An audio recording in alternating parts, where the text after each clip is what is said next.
What's up, YouTube? This is Too Raw for TV. So this video was a request from Mahari Sports Nation. All right, he wanted me to talk about the reunion within a reunion, which was the reconciliation between Will Smith and Janet Hubert.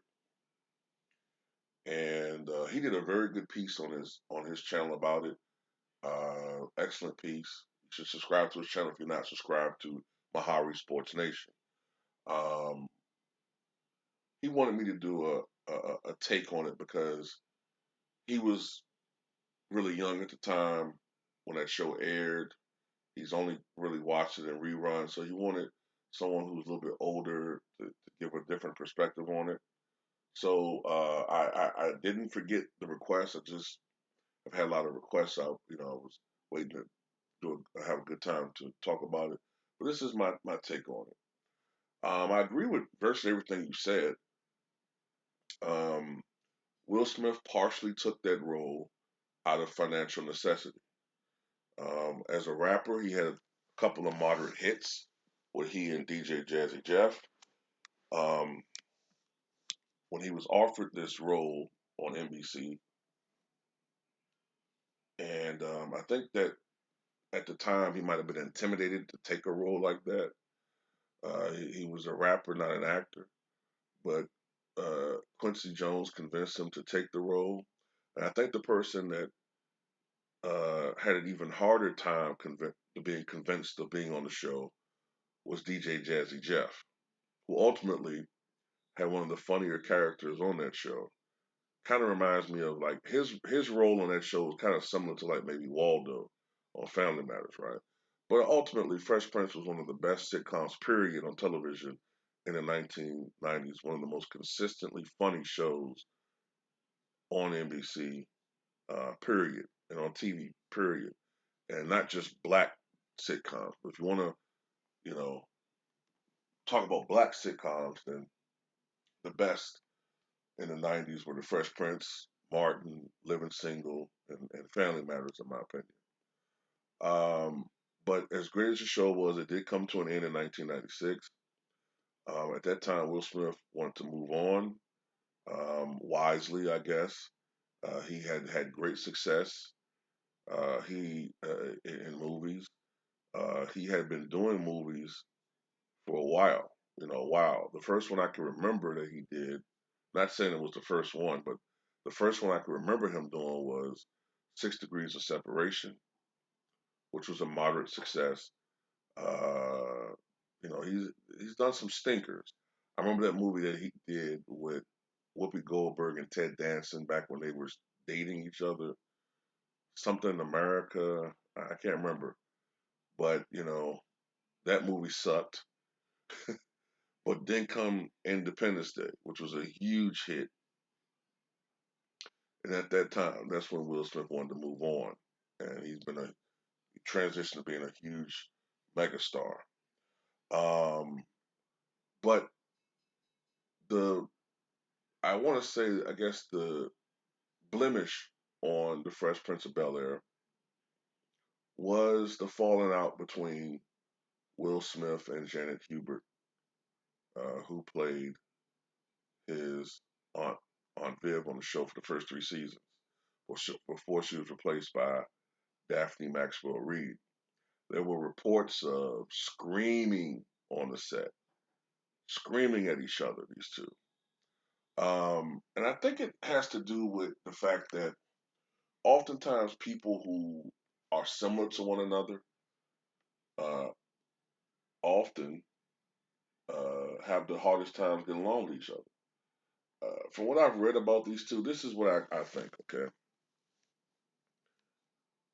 I think that when you have two people who have similar personality traits in some ways, but differ in others, you're bound to have some tension.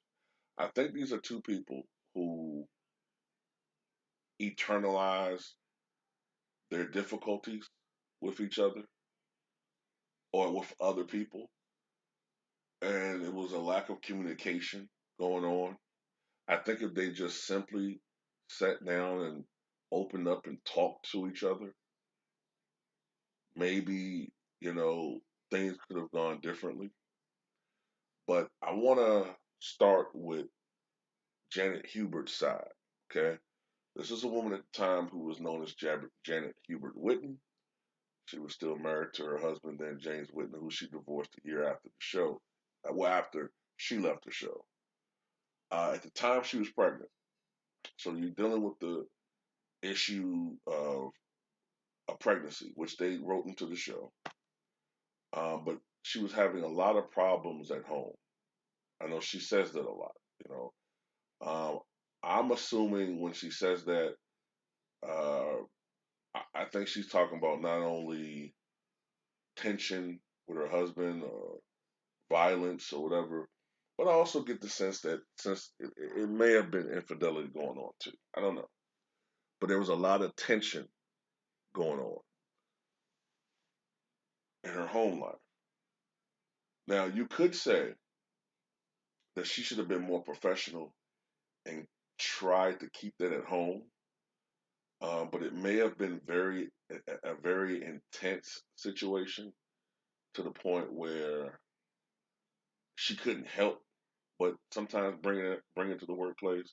Maybe there were certain things that was triggering it. I don't know. But she went from being a funny, uh, very professional, but charming, uh, you know, uh, relatively good person to get along with at work to being the way it would sound like she was very, very moody, at times rude. It was just not a pleasant person to get along with at work anymore. Okay.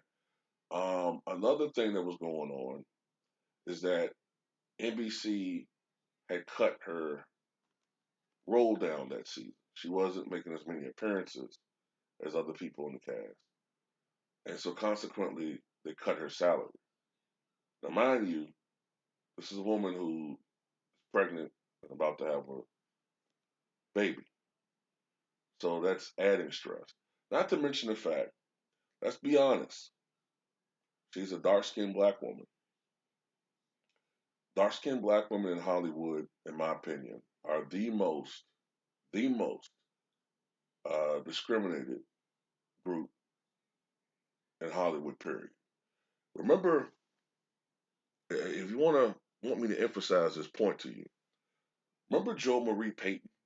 At one point, I think her name was Jo Marie Payton Noble. She played Harriet Winslow on Family Matters. Remember, Family Matters was a spinoff for her character. Her character was the elevator operator on Perfect Strangers, right? Those of you who are 40 and over, you remember Perfect Strangers. So Family Matters was actually a spinoff for her character. Carl Winslow was introduced later on in an episode on Perfect Strangers with Reginald L. Johnson playing Carl Winslow. That's when they had the idea, let's make a sitcom for these people, these characters. And the first season, the first, 6 or 7 episodes were okay. 'Cause I remember watching that show from the beginning too. They were okay. But the show you could tell was destined to be a 1 or 2 season show until they introduced Steve Urkel. And Steve Urkel became this phenomenon at one point 90, 91, 92. I mean, it was Urkel mania. And that's his character, I think, was the reason why the show lasted as long as it did. But anyway, the point is, after the ratings began to falter a little bit during season 8, CBS picked the show up.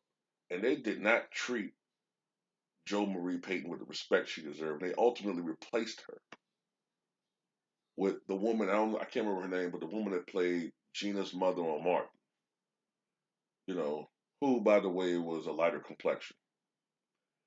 So that's what I'm talking about with how dark skinned actresses are not given the same respect as other actors and actresses.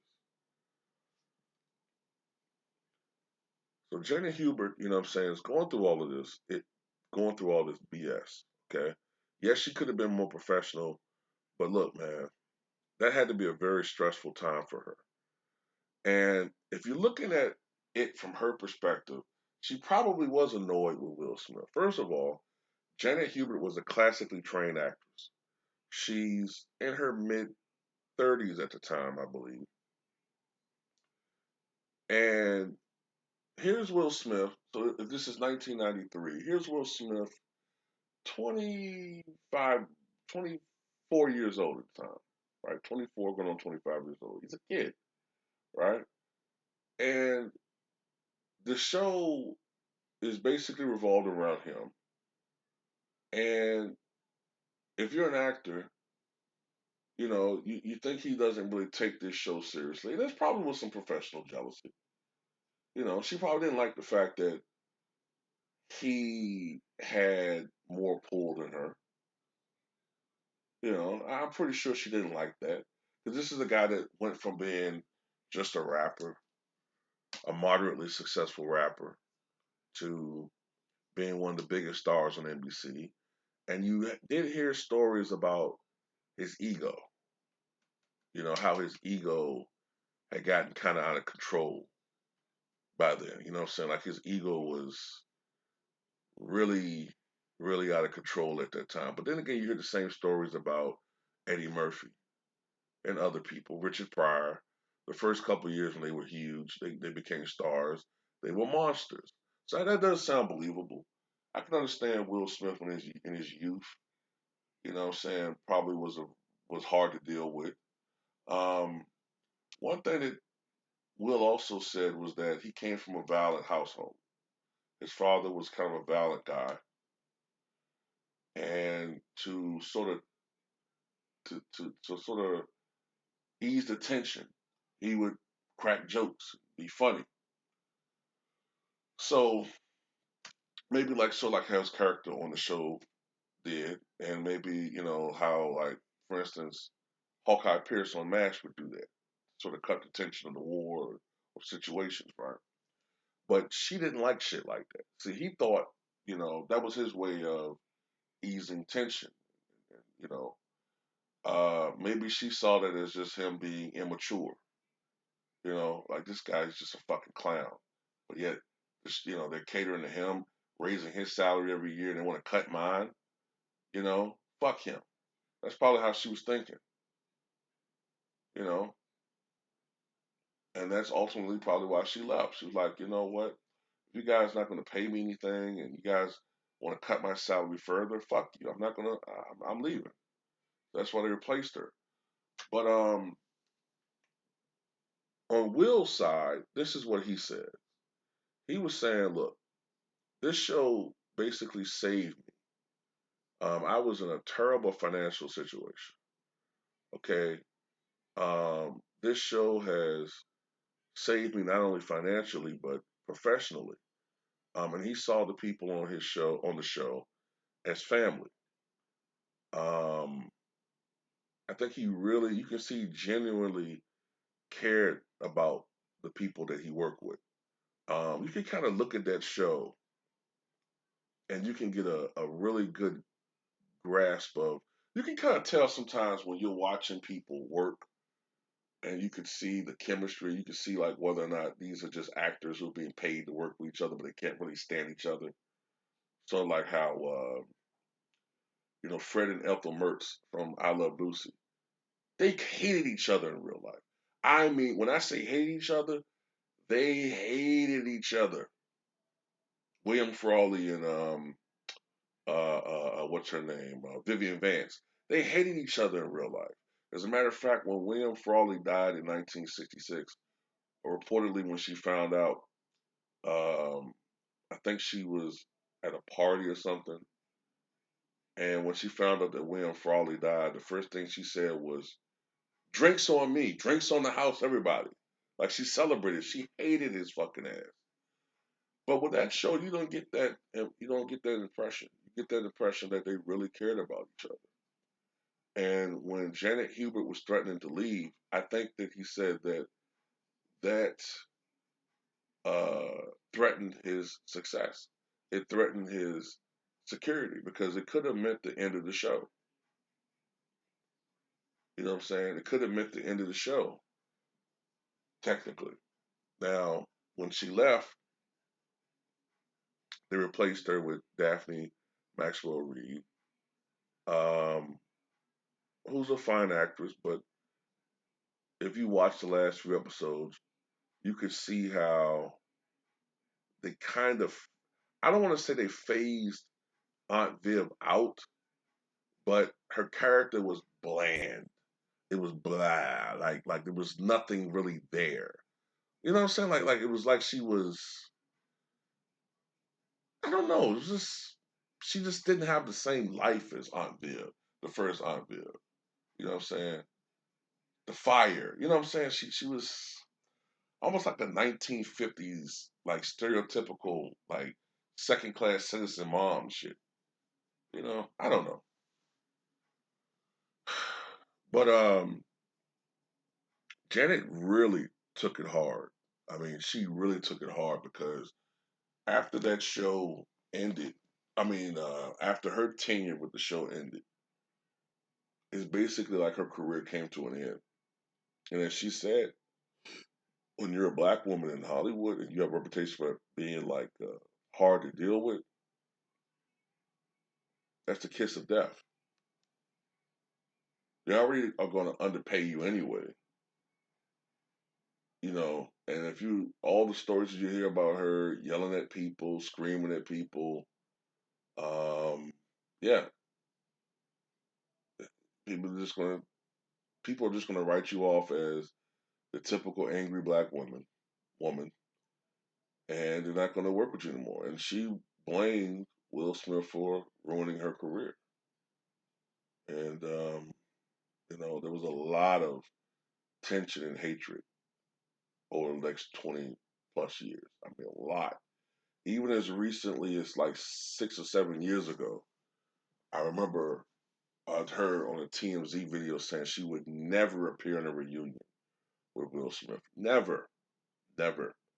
She hated him and she would not let it go.